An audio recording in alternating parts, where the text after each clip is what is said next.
Hello, it's Jay here again and welcome to another tutorial.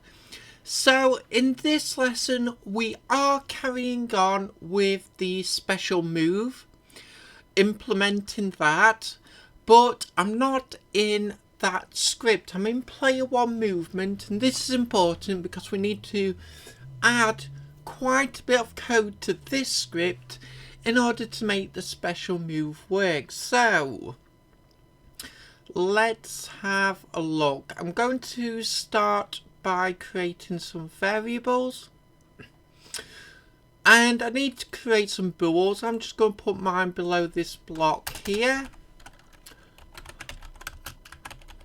I'll just make them public booleans for now. And underscore special move 1 active. Let's just close that off into the comments, and the usual type of comment defines if the player is committing in fact I'll say the first special move. Okay, let's just copy that, we'll paste that in twice. And I'm sure you've guessed, we're just going to alter the number, so special move 2, and we'll change the comment to second.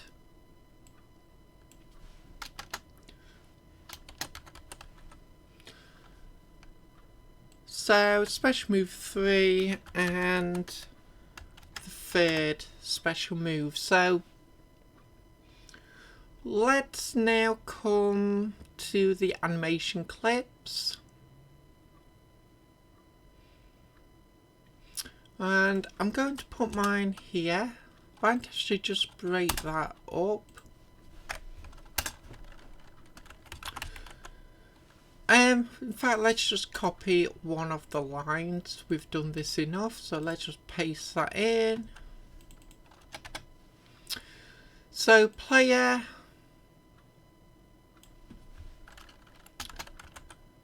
special move 1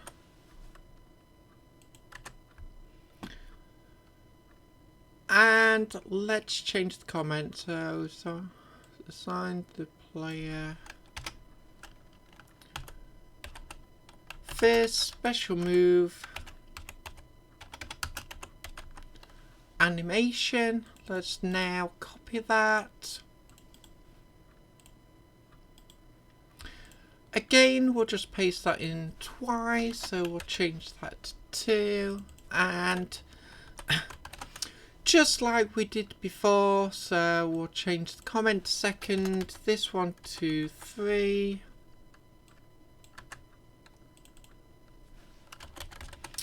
And we'll change the comment to third. Let's get rid of that extra empty line.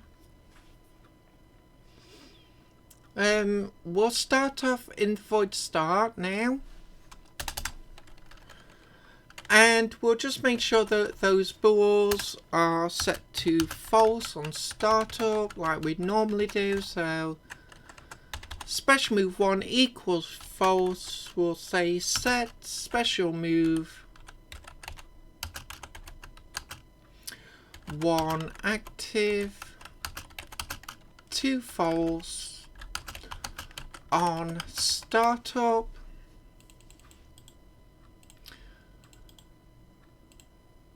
And again we'll paste it in twice, and we'll just change out the numbers. So why get all 3 in place when we've only got the one script for the special move? Well, because I am going to do, as I said in a previous video, I'm going to do 3 special moves per character that are all implemented in a different way, a different control method. We're going to have to put these in anyway, so we might as well put them in now. So let's have a look. We need to create in the enum some more naming conventions. So we'll say special move 1.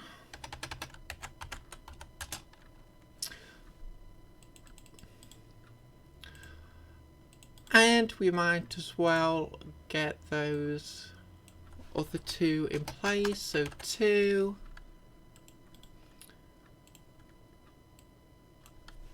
And finally 3.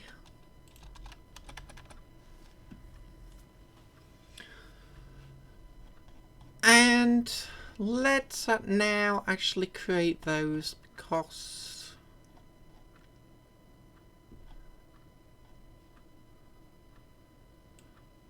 they will only create errors if we don't. So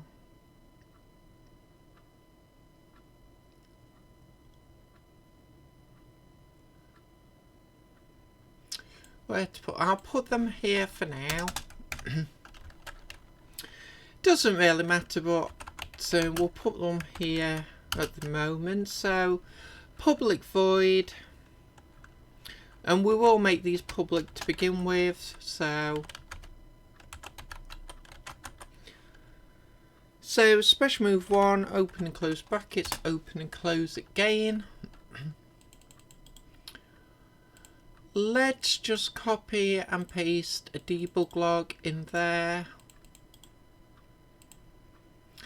as we normally do. So let's just copy that. And again, we'll paste it in twice. So 2, 3.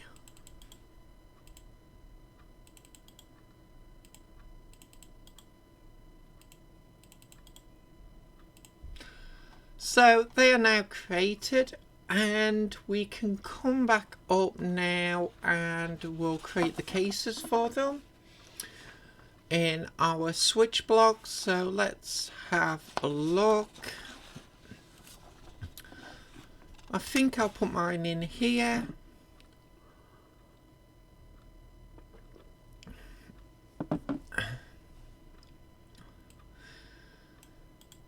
So let's just copy one of the cases. We'll paste that in 3 times. Don't worry about it being a mess. We'll sort that out now. So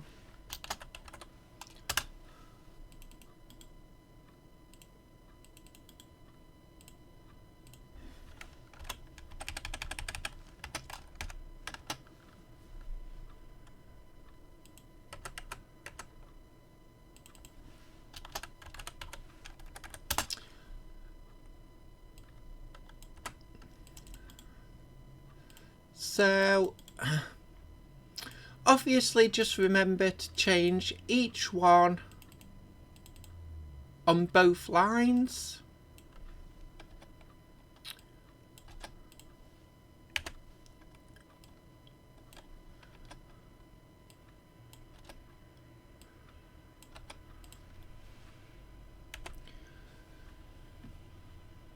So let's have a look. Special move 3.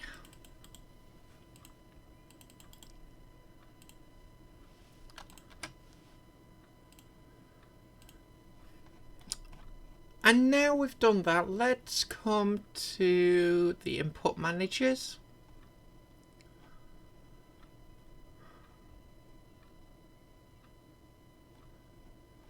So let's have a look.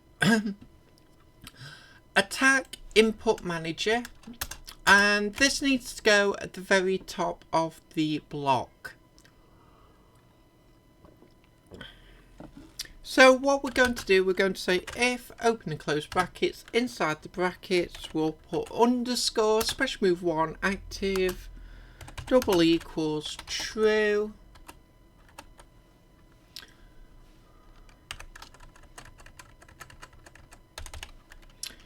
So if special move 1 active, in fact I am just going to use the naming convention that, yeah, that will be fine, I think. Equals true. We'll return into the comments, then do nothing and return as we always put.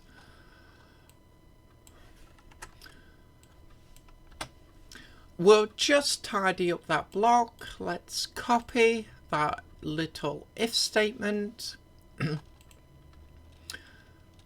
We don't need it in the input controller. Horizontal jump input manager, we need it in there.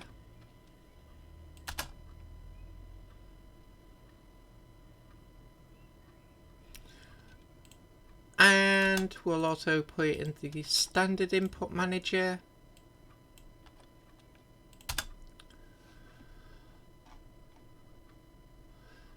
So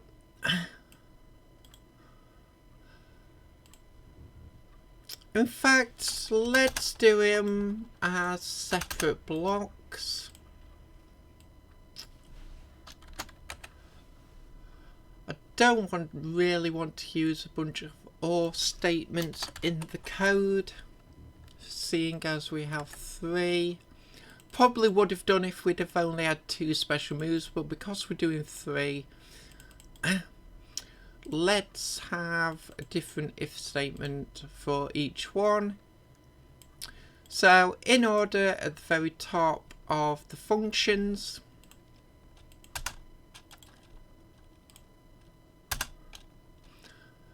and we'll just paste those in to the other 2 functions. So I think we'll leave it here for this video. We've got a lot of code in place that we're going to need in this script, and we'll pick this up in the very next video. So as always, I hope you enjoyed this lesson. I hope to see you next time, and until then, as always, bye for now.